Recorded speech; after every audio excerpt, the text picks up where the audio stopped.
Video número 14. Reactores.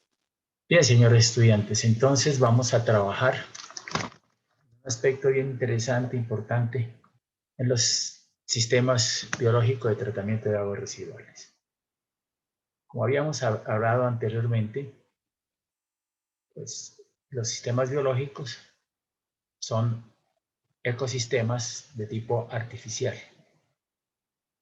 donde tenemos nosotros un hábitat o entorno geográfico. Ese hábitat o entorno geográfico donde se desarrolla el proceso biológico es lo que nosotros estamos llamando reactores. El tratamiento de las aguas residuales entonces se lleva a cabo en tanques o depósitos de diferentes tipos y formas bajo condiciones controladas. Las transformaciones químicas o biológicas tienen lugar en reactores y los productos de las reacciones suelen separarse por decantación. O sea que en el reactor lo que se va a generar es una unión de microorganismos y se genera una especie de floc, un lodo o floc, y ese lodo o floc en otro proceso lo decantamos. Entonces, en el reactor generamos ese floc y en el decantador o la decantación secundaria lo retiramos del agua. Las transformaciones en general son tanques donde se produce el proceso biológico o químico de tratamiento. Cada planta de tratamiento precisará al menos de un tipo de reactor para el tratamiento químico biológico y en la mayoría de los casos al menos de un decantador. O sea, generalmente lo que lleva una planta de tratamiento es un reactor biológico y al lado un decantador para que esos flux que salen del reactor se decanten y el agua salga de buena calidad. Debido a que se trata de un factor clave en la elección de los procesos de tratamiento, debe prestarse mucha atención a la cinética de las reacciones que se producen y a la elección del tipo de reactor. Entonces, es muy importante entonces elegir un buen tipo de reactor para que se dé un buen proceso de tipo biológico. Entonces, ¿cómo está clasificado? Dice, los reactores pueden tener diferentes características y se clasifican por la forma de circular el agua en ellos. Miren. Entonces dice, de mezcla completa, de flujo pistón, de flujo arbitrario y de flujo discontinuo. Y por su diseño, dice, reactores sin recirculación de fangos y reactores con recirculación de fangos. ¿Qué ocurre en los reactores? Que muchas veces necesitamos, por ejemplo, no tenemos gran cantidad de microorganismos y está llegando gran cantidad de materia orgánica. Entonces, los microorganismos son pocos y la materia orgánica mucha. Pues la eficiencia del proceso disminuye, pues no están comen poco los microorganismos. Entonces, en esos momentos, cuando hay una gran cantidad de materia orgánica o alimento y pocos microorganismos, podemos nosotros del decantador secundario extraer los lodos y recirculárselos al reactor para aumentar la masa biológica que va a consumir la materia orgánica. Entonces, muchas veces, la mayor parte de veces, trabajamos con recirculación de fangos, pero hay procesos cuando las cargas hidráulicas y cargas orgánicas son muy bajitas que no metemos recirculación de fangos. Dice reactores con recirculación de fangos. Este último caso requiere siempre la inclusión de un clarificador secundario donde se produzcan los fangos concentrados que han de recircular. Entonces aquí decantamos los flux y también esos flux decantados los podemos recircular. El objeto de la recirculación de fangos es forzar la población bacteriana en el reactor, aumentándola considerablemente, lo que aumenta la velocidad de tratamiento y en consecuencia reduce los volúmenes del reactor necesario. Entonces, cuando recirculamos, las dimensiones del reactor o del tanque se disminuyen. Por eso es interesante recircular, porque tenemos gran cantidad de microorganismos y entonces podemos disminuir las dimensiones de los tanques. Por esta razón, hoy en día se prefieren los sistemas con recirculación de fangos, salvo aquellos casos que se detallan más adelante, en lo que la propia concepción del proceso lo impide. Por ejemplo, hay unos reactores de lechos bacterianos y debido a las cargas contaminantes no utilizamos tratamiento secundario, entonces allí no recirculamos. ¿No? También puede prescindirse de la recirculación de fangos cuando, por ser la instalación muy pequeña, el ahorro de volúmenes no compensa las complicaciones que tanto en diseño como en construcción y en explotación tienen la recirculación de estos fangos. Porque toca bombearlos, toca evaluar el fango para que no se me vaya en la mano en mucho microorganismo, ¿no? Y toca hacer procesos de tratamiento para esos procesos de medición de caudales para que los fangos sean los adecuados. Entonces, eso implica una serie de operaciones que en una planta de tratamiento pequeña es mejor aumentar los volúmenes de la planta y evitarse esa problemática que se tiene con la recirculación. Tipo de flujo de un reactor. Los reactores biológicos se caracterizan por la forma de circulación que el agua tiene en su interior.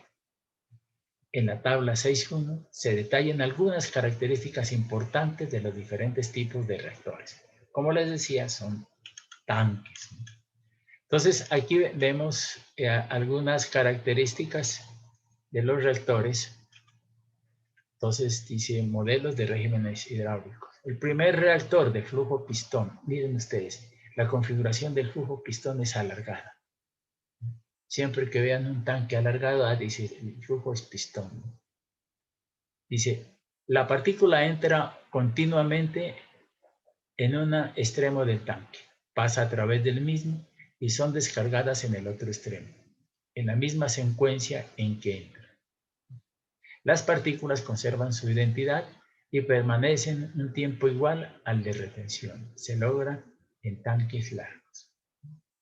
Generalmente, sobre todo por ejemplo en sistemas de potabilización, cuando trabajamos flujo pistón, la eficiencia de los sistemas es mucho mejor, ¿no?, en el flujo pistón que en mezcla completa. Aquí usted lo que hace es agregar un coagulante y el coagulante sale con la misma cantidad que entra, sale, ¿no? Entonces la concentración es igual aquí que en la salida. Es como considerar un tren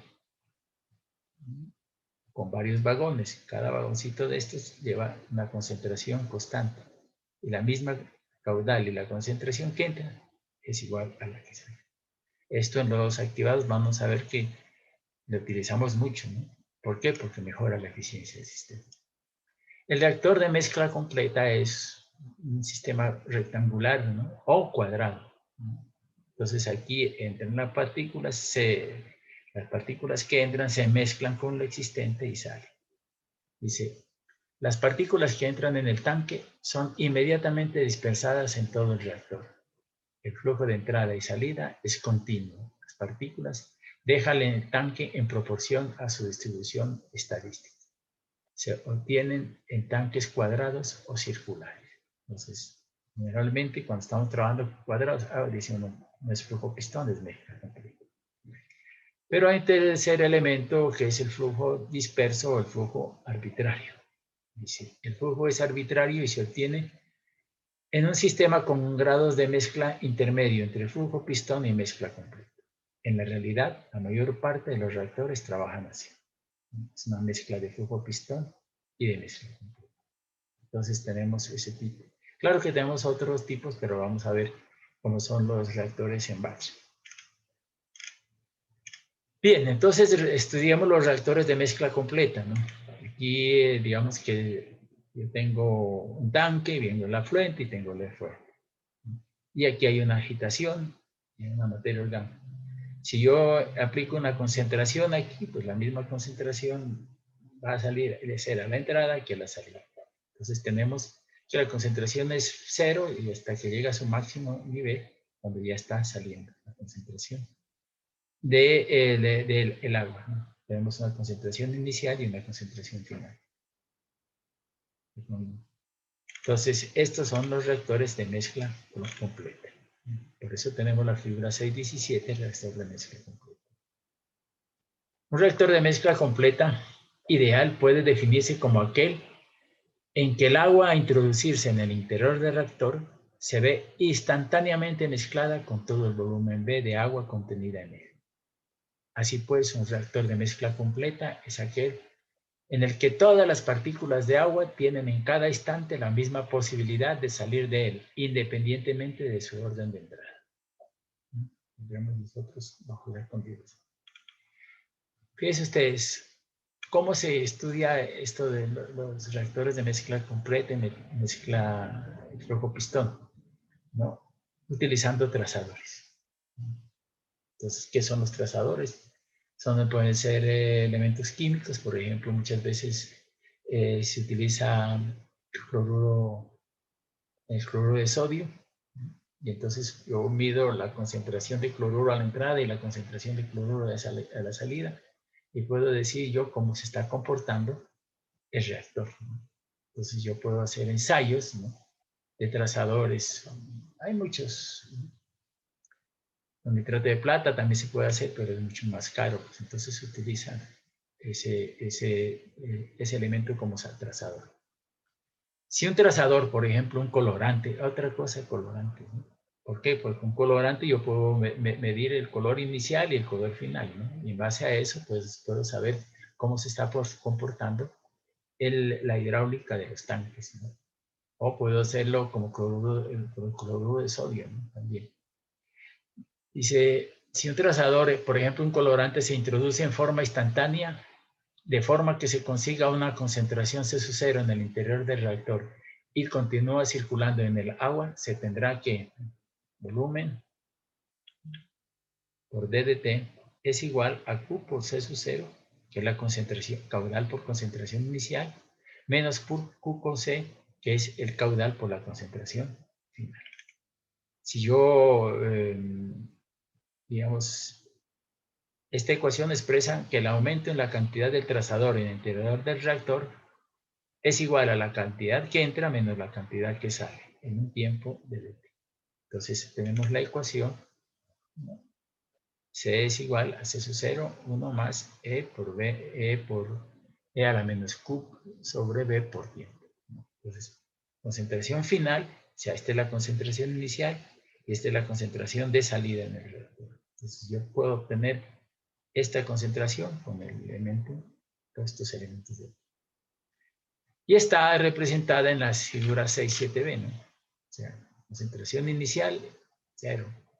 Empieza concentración inicial, final aquí. Entonces, C0, aquí pues, tendría una alta concentración y después va incrementándose la concentración hasta este punto de aquí. Entonces tendríamos nosotros que este es C0 y la otra pues es la concentración de salida. Concentración inicial y la concentración final. Esta es la fórmula o expresión para esa concentración. La segunda etapa de esto dice si el trazador se introduce en forma instantánea, de forma que se consiga una concentración C0 en el interior del reactor y continúa circulando el agua, se tendrá que, entonces aquí miren ustedes, aquí vendría a ser B, D de C sobre DT es igual a menos Q por C, ¿no? Entonces, siendo, bajo esa expresión, pues el valor de la concentración final es igual a la concentración inicial E menos Q sobre B por T. Esta era diferente, 1 menos E. Esta es ya 1 menos Q. O sea, y el diagrama es este, ¿no? Hay una concentración inicial y de aquí al final pues, va disminuyendo en el tiempo de DT. Entonces, esta es una concentración instantánea y esta es una concentración continua. Bien, entonces estudiemos ahora sí más o menos un poco más a fondo estos tipos de reactores. Dice, un reactor de flujo pistón ideal se define como aquel en que las partículas del fluido atraviesan el reactor y son descargadas en el mismo orden en que entran. Por ejemplo, aquí, ¿no? Tengo una concentración inicial y la concentración va a ser la misma al inicial o al final. El caudal es constante. Este flujo es característico de los tanques alargados de alta relación longitud-anchura y exentos de cualquier tipo de agitación mecánica. O sea, no llegan aquí, entran y salen. Una idea del agitador de flujo pistón sería, por ejemplo, la canaleta parcha, ¿no? La canaleta parcha se la toma como un reactor de flujo pistón, ¿no? Porque el agua entra y sale. No se queda en el sistema, sino que sale. Bien, entonces dice, análogamente ocurre cuando el trazador se introduce en forma instantánea, figura 6.8b. Entonces aquí el trazador, concentración C sub 0 y la concentración final a la salida también C sub 0. Entonces este es exponencial el crecimiento de esto y este es vertical. Y tenemos el tercer tipo de reactor, que es el reactor de flujo arbitrario. Dice, un reactor de flujo arbitrario será en general un caso intermedio entre el reactor ideal de mezcla completa y un reactor ideal de flujo pistón. Ya hablamos inicialmente que el reactor arbitrario pues es generalmente la mayor parte de los sistemas biológicos se dan, ¿no? Entonces tenemos aquí un sistema de mezcla completa y el otro un sistema de flujo pistón. Esas dos uniones de esos tipos de flujo nos dan esta campana, que es generalmente lo que nos da en los reactores, evaluando con trazadores un reactor, nos da generalmente una curva, una campana característica, ¿no?, de flujo arbitrario. Entonces dice, al introducir un trazador en un reactor de flujo arbitrario, se tendrán en general unas curvas de salida intermedias como las anteriores. Bien. Entonces, veamos a ver otro. Entonces, uno es mezcla completa, el otro flujo pistón y el tercero flujo arbitrario, que es una mezcla intermedia entre el pistón y de mezcla completa. Entonces, estudiamos el reactor de flujo discontinuo. Un reactor de flujo discontinuo es aquel en que se realiza la entrada y extracción del agua en forma intermitente. Ejemplo, el decantador pulsátil. Mire, el decantador pulsátil, ¿qué hacía? ¿No? llega el agua, cuando vimos sistemas de tratamiento, pues son decantadores primarios, pero el agua sube por el decantador pulsato, por eso es que se llama así, porque son pulsaciones. ¡Pam! No es continuo, sino el flujo es intermitente. Entonces, ese sería un ejemplo de reactor de flujo discontinuo. Pero hay otros reactores de flujo discontinuo muy interesantes y que se utilizan mucho en la industria, ¿no?, que son los reactores de tipo batch. Dice, el reactor de tipo batch es un reactor donde no existe flujo de entrada ni de salida. O sea, que usted llega a veces una vasija y le llega, lo llena con agua y ahí lo deja. Es simplemente un reactor con un agitador que homogeniza la mezcla. Lo deja allí y mezclándose. Pero no hay entrada, no hay salida, sino que está allí, pero se está mezclando internamente. Hay una paleta que lo homogeniza. Es esencialmente un tanque en el que se ha permitido que ocurra una reacción, porque se utiliza ya las reacciones químicas, ¿no?, y biológicas. Entonces ustedes, el agua llega aquí, se llena el tanque, aquí tiene el agitador y se espera por un tiempo. Una vez que se ha tratado un lote, se vacía el reactor y se puede entonces tratar un segundo lote, ya que no hay flujos. M entrante igual a 0 y M saliente es igual a 0. Por lo tanto, la ecuación de balance de masas se reduce a esta expresión. Así, en un reactor batch, el cambio de la concentración a lo largo del tiempo es simplemente el resultado de una reacción química. Por ejemplo, para una reacción de decaimiento de primer orden, R es igual a menos K por C. Así, DDC sobre DDT menos K por C, lo que daría concentración final igual a concentración inicial a E a la menos K por T. Parecido, ¿no?, a uno de los descantadores que estábamos viendo aquí. Miren ustedes estos sistemas. Este es su cero también, ¿no?, muy parecido a esa expresión. Y tendríamos, dice, las ventajas del reactor mienten con su flexibilidad.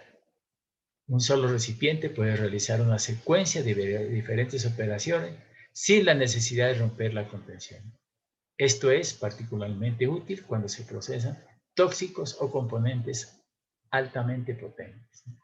Entonces, si yo tengo esos elementos, los voy a tratar en un reactor, yo los muevo, ¿listo?, lo agito y se producen los procesos químicos, biológicos que puedan generar estos tóxicos, o cloro, por ejemplo. El cloro también puede utilizarse en esto y él disminuye la reacción biológica, ¿no? Pero tenemos allí este sistema tapado sin entradas ni salidas. Dice, a pesar de que estos reactores son muy utilizados en procesos industriales y aplicaciones de control de contaminación, para el tratamiento de aguas residuales son poco prácticos, pues se necesita tener entrada y salida de agua para que se pueda tratar volúmenes de aguas residuales considerables. Entonces, la curvita de los batches, pues, la concentración inicial, y depende de lo que usted vaya a trabajar, pues la contaminación va disminuyendo.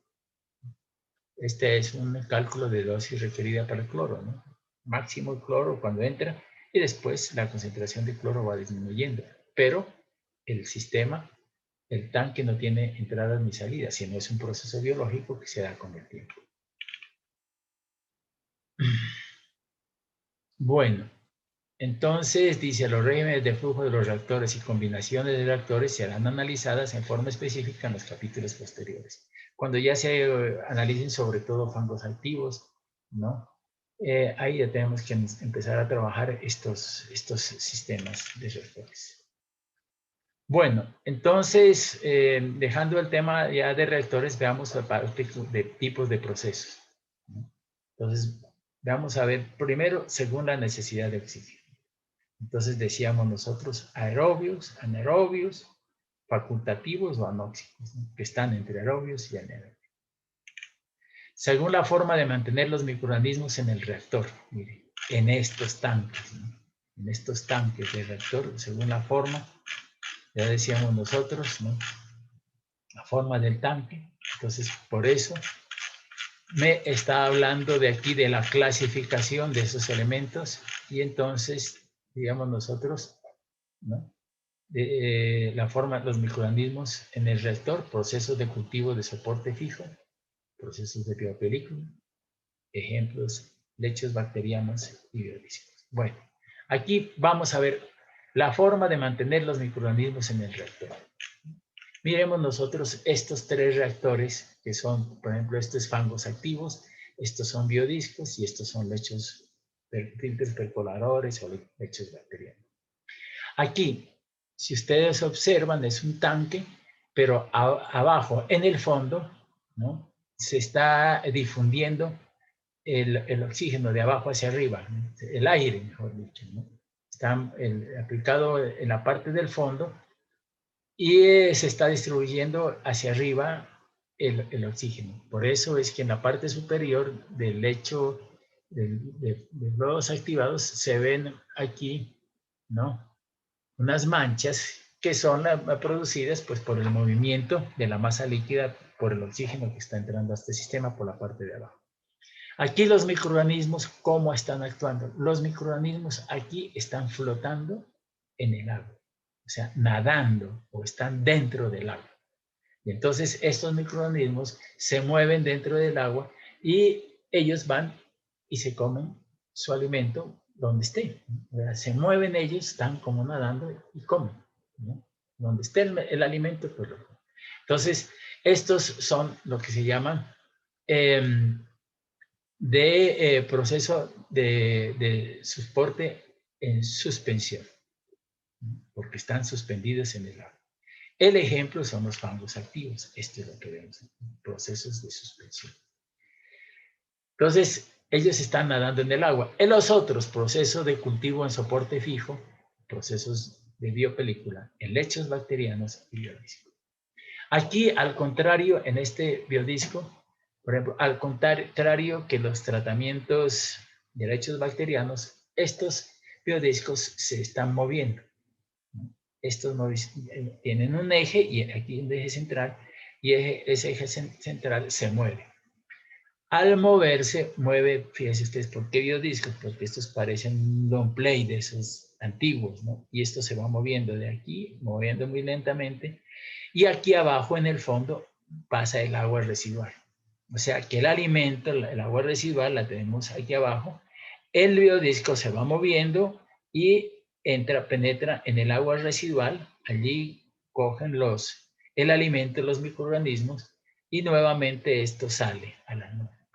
Cuando sale a la atmósfera, ¿qué hace? Introducir oxígeno al proceso. O sea, aquí se introduce oxígeno. ¿Qué hay en estos biodiscos? Pues hay una, fíjense, aquí al lado, hay una biopelícula, una película biológica de microorganismos. Esos microorganismos son los que se alimentan de la materia orgánica que tiene el agua residual, ¿no? Y como necesitan el oxígeno, pues como están volteando estos, pues el oxígeno se va introduciendo. Entonces tiene la materia orgánica, los microorganismos y el oxígeno. El alimento, ¿no? Los microorganismos que están unidos, por eso son soporte fijo, están unidos. El biodisco se está moviendo, pero ellos se mueven en conjunto con el biodisco. Por eso, ¿no? Son de soporte fijo, pero el biodisco está en movimiento. Un tercer elemento es lo que se llaman los filtros percoladores o lechos bacterianos. Mire, aquí vemos esta es un tubo que se va moviendo, mira, se va desplazando en forma circular y va botando agua.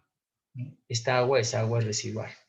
Entonces, estos tubitos se van moviendo y van llevando el agua residual a lo largo de esta capa de soporte. Esta capa de soporte que vemos aquí puede ser lecho de piedra o material plástico.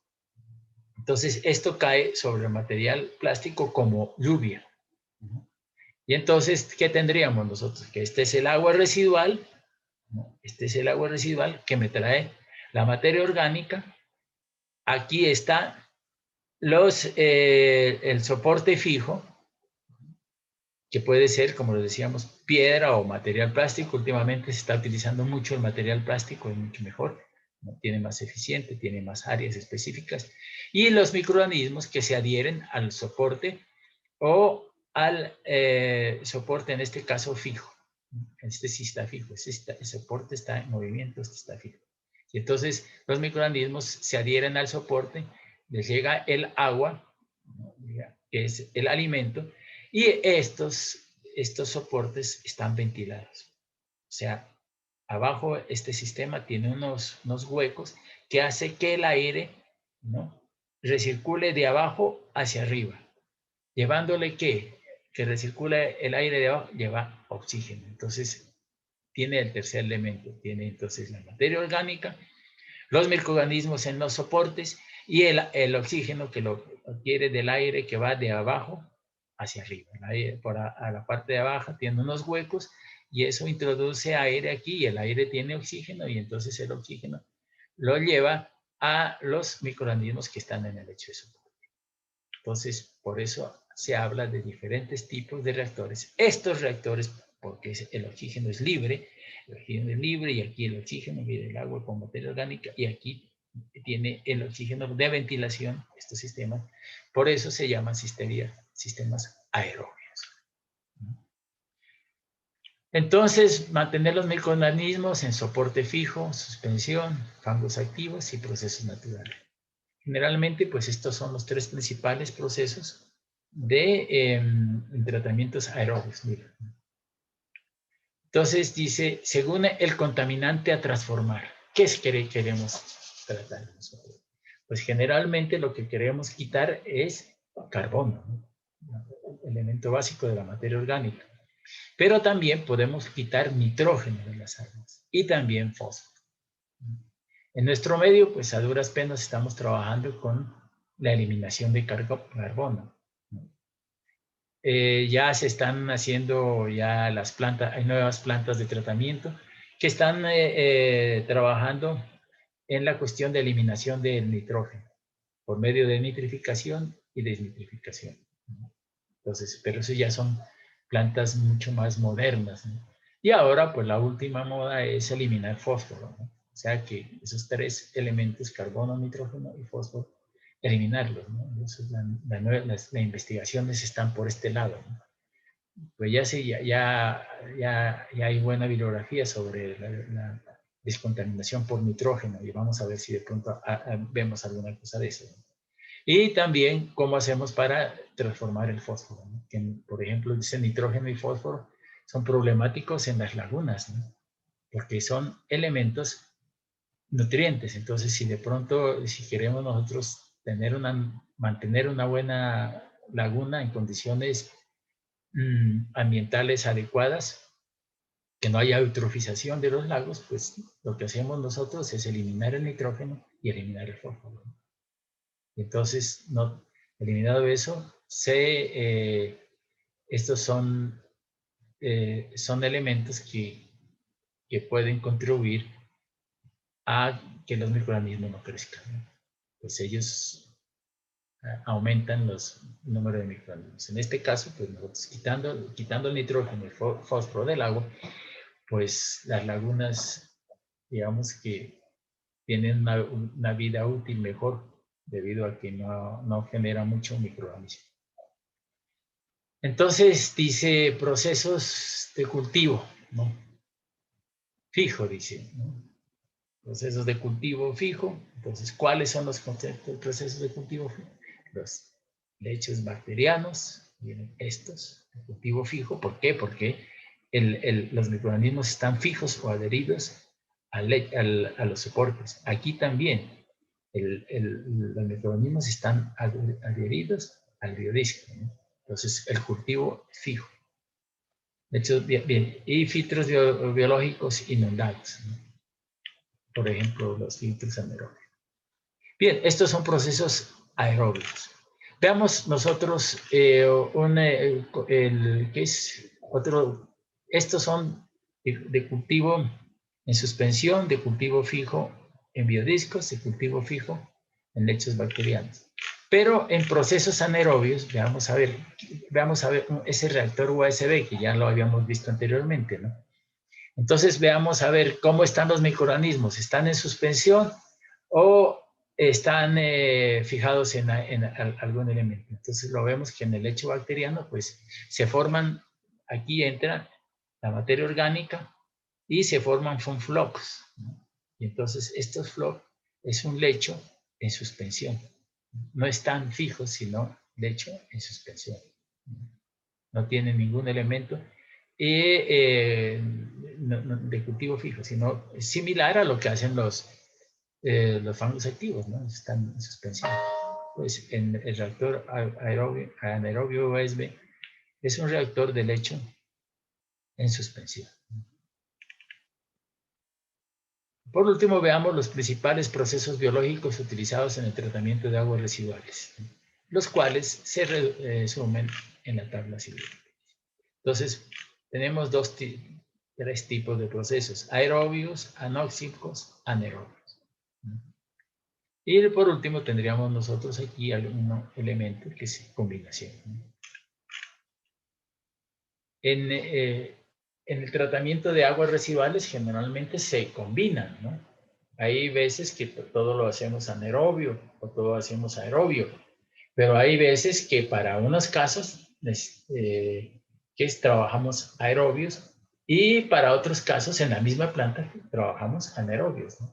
Por ejemplo, para tratar aguas residuales urbanas, entonces lo que hacemos nosotros es hacer un proceso de fangos activos, que es un proceso aerobio, pero para tratar los lodos de esas aguas residuales urbanas generamos un proceso de tratamiento anaerobio porque es mucho más eficiente y menos costoso. Entonces siempre tratamos de complementar las tecnologías. Por ejemplo, en las fábricas de cárnicos, ¿no?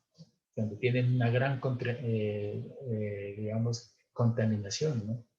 De materia orgánica. Podemos utilizar procesos anaerobios, como son los WAS, y con una laguna facultativa, que es un proceso aerobio, ¿no? Entonces, tenemos esos dos elementos allí combinados que nos pueden trabajar muy bien en la depuración de tratamiento de aguas residuales.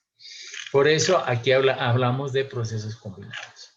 Entonces, hablemos de los procesos aerobios, o sea, que tienen oxígeno disuelto en sus aguas. Clasificación, entonces decíamos nosotros, en suspensión, tenemos aquí los lechos bacterianos y los biofísicos. Perdón, en suspensión son los fangos activos y cultivo fijo, los biodísicos y los filtros percoladores. Entonces, tenemos fangos activados, ¿no? Cultivos en suspensión, cultivos fijos, fangos activos. Estos son los más importantes de cultivo. Entonces, fangos activos de tipo convencional. Y miren ustedes que entra ya de flujo pistón, de mezcla completa, de aireación graduada. Entonces, miren ustedes la clasificación de los fangos, ¿no? Pues fíjense ustedes, dependiendo del tipo de reactores, convencional. Y también hay fangos activados de contacto estabilización, fangos activados de aireación prolongada, fangos activados canales de oxidación, fangos activados de doble etapa y fangos activados de oxígeno puro. Esto le metemos el oxígeno como esas pipetas que vienen de los hospitales, pues metemos ese oxígeno concentrado, ¿no? Entonces, cultivo en suspensión, dice fangos, nitrificación. Entonces, y el proceso de nitrificación, pues lo hacemos nosotros como proceso aerobio, ¿no? Ahí metemos como proceso de nitrificación, metemos oxígeno y después nitrificamos y evacuamos ese nitrógeno como N2, ¿no? Entonces, un proceso que estamos trabajando oxígeno libre. Lagunas aerobias, entonces son lagunas que tienen unas turbinas que generan, digamos, oxígeno y hacen que estas lagunas sean de tipo aerobio. Entonces, estas lagunas aerobias vienen de dos tipos, aireadas y sin airear. Así que el problema es que aquí se me han movido las figuras, pero las lagunas aerobias son aireadas y sin airear. Entonces, por ejemplo, ¿cuáles son? Hay unas que necesitan, que son, la calidad del agua es una concentración bastante fuerte, entonces hacemos aireadas. Pero sí, generalmente se hacen sin airear, ¿no? Porque los costos, ¿no? Estabilización aerobia de los fangos, ¿no? Entonces, son procesos de cultivos en suspensión, aerobios. Esta, por ejemplo, cuando vamos a trabajar línea de fangos, podemos nosotros los fangos trabajarlos de una manera anaerobia o también puede ser de una manera aerobia. El problema de los fangos trabajados bajo la línea aerobia es que necesitan mucho oxígeno por la concentración de microorganismos que tienen fango. Por eso generalmente podemos hacer una estabilización aerobia, pero anaerobia digo, pero lo que se utiliza generalmente es la estabilización aerobia, ¿no? Entonces, no, en este caso la aerobia sería muy costosa, entonces lo que hacemos nosotros es estabilizar dentro del punto de vista anaerobio. Por eso, cuando ya estamos trabajando lodos, vemos que hay estabilización aerobia y anaerobia. Entonces nos vamos por el campo anaerobio por menos costo en la operación y mantenimiento del sistema por el oxígeno. Entonces, estos son cultivos en suspensión. Veamos los cultivos fijos, ¿no? Como los que teníamos aquí, pues ya decíamos nosotros, pues eso era aquí y ahora sí esto. Los lechos bacterianos y los filtros percoladores son cultivos fijos. Entonces, los lechos bacterianos se clasifican como lechos bacterianos de alta carga y de baja carga. O sea, podemos hablar de alta carga hidráulica o baja carga hidráulica o baja carga contaminante o baja carga contaminante. pero las clasificamos en este tipo, dependiendo de qué es lo que tengamos nosotros, la calidad del agua. Si hay un agua muy contaminada, entonces metemos un tipo de lecho bacteriano. Si no es mucha, pues metemos uno de baja carga. Inclusive, pues ese filtro bacteriano con baja carga, muchas veces no le metemos decantador secundario, ¿no? Nos podemos ahorrar esa pérdida. Otros cultivos fijos son los sistemas biológicos. Y también los elementos de cultivo fijo también están los reactores de lecho compacto. Entonces tenemos nosotros aquí como procesos aerobios, ¿no? Los sistemas más biológicos rotativos, los que vemos aquí. Entonces tenemos estos dos, ¿no? Este y este. Son fijos, ¿no? Por eso estamos hablando de estos dos lechos bacterianos y sistemas biológicos rotativos. Y por último dijimos de reactores de lecho compacto. Entonces son cultivo en suspensión y cultivo fijo. ¿Qué es lo que vamos a trabajar nosotros? Fangos activos y filtros bacterianos, filtros o lechos bacterianos y sistemas biológicos rotativos. Eso es lo que vamos a trabajar nosotros como cultivo fijo. Como cultivo en suspensión, los fangos activos. Vamos a ver algo si vemos algo en nitrificación. Aquí vamos también a trabajar lo que son lagunas aerobias sin airear. A las otras ya son complementarias. Bien, procesos anóxicos, decíamos nosotros, desnitrificación por cultivo en suspensión, desnitrificación por cultivo fijo, ¿no? Entonces, esto podemos hacer como procesos anóxicos intermedios entre los aerobios y los anaerobios. Los procesos anaerobios, dice, cultivos en suspensión, ¿no? Y cultivos fijos. Entonces, cultivos en suspensión, digestión anaerobia, lagunas anaerobias.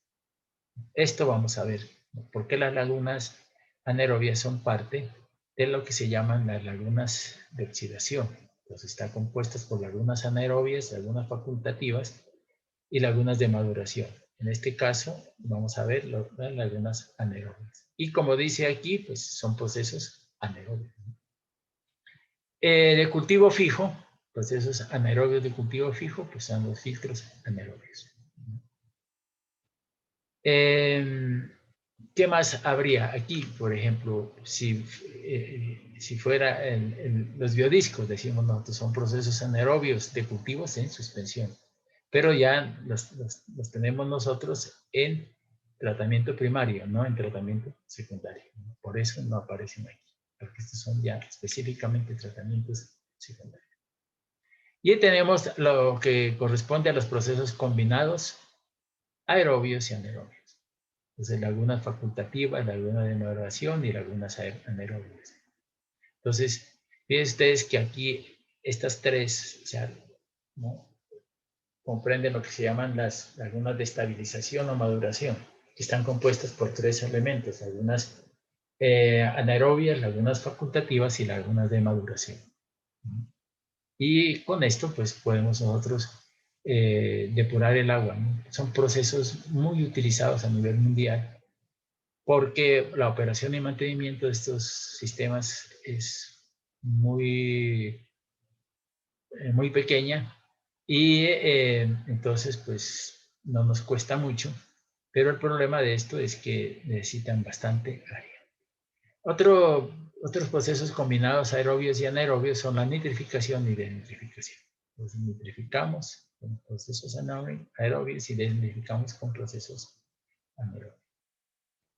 Bueno, señores estudiantes, entonces tenemos que empezar a trabajar otro tipo de procesos que son procesos en suspensión, como estos, lechos bacterianos. Ya empezamos a trabajar esto, pero ya con lo que hemos dicho nosotros, cultivos en suspensión y cultivos fijos.